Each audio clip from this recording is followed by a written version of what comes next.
این نورسان از آن محفل نوقلمان ناحیه واسه هستند. ذوق شعرگویی آنها را به محفل آورده است.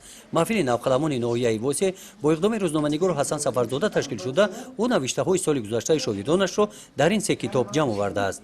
нахустин маҷмуаи шеърҳои ман дар рӯзҳое чоп шуд ки дар он рӯзҳо паёми навбатии президенти ҷумҳурии тоҷикистон муҳтарам эмомалӣ раҳмон навоиш шуда мешуд. ман аз ин паём хеле таъсироти хуб гирифтам.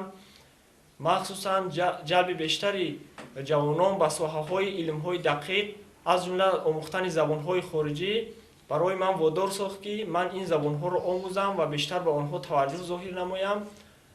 аз ҷумла дар омӯхтани забонҳои хориҷӣ ва англисӣ, фанҳои дақиқ, геометрия ва математика низ бештар кор мекунам ва умед дорам ки дар оянда муваффақ шуда ба ватани хиш хизмат намоям. نوقلمان نورس از همه جماعت‌های دهات ناحیه ماهی یک مرتبه جمع آمده نوشته‌های خود را بین هم می‌خوانند. در این محفل بیشتری نوشته‌های نورسان موضوع وطن، مادر، صلح و وحدت را در بر گرفته و جشن 20 سالگی عید وحدت ملی بخشیده شدند. این موضوع با پیشنهاد کمیته اجرایی حزب خلقی دموکراتی تاجیکستان در ناحیه واسه که یکی از تشبثکاران جامعه نوبتی بود انتخاب گردیده است. مقصد برگزاری چنین چهاربینی در ناحیه بیشتر جلب نمودن خوانندگان بالایوقت، پیدا کردن چهره‌های نو، خصوصا خیلی که دستور سپارش‌های محترم اساسگذاری صلح و وحدت ملی پیشوای معظم ما در پیام نوبتی گفته گذاشتند.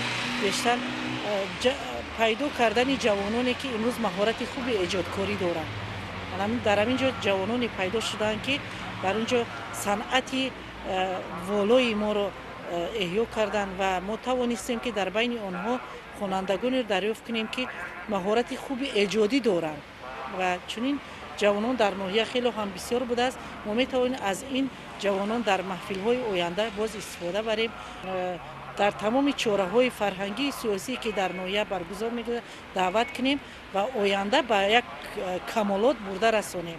در محفل نوقلمان استادان اشتراک داشتند. آنها با مهارت شاگردان بهای بلند داده تاکید داشتند که برگزاری چنین محفل‌ها برای تربیت نسل نورس از منفیت خالی نیست.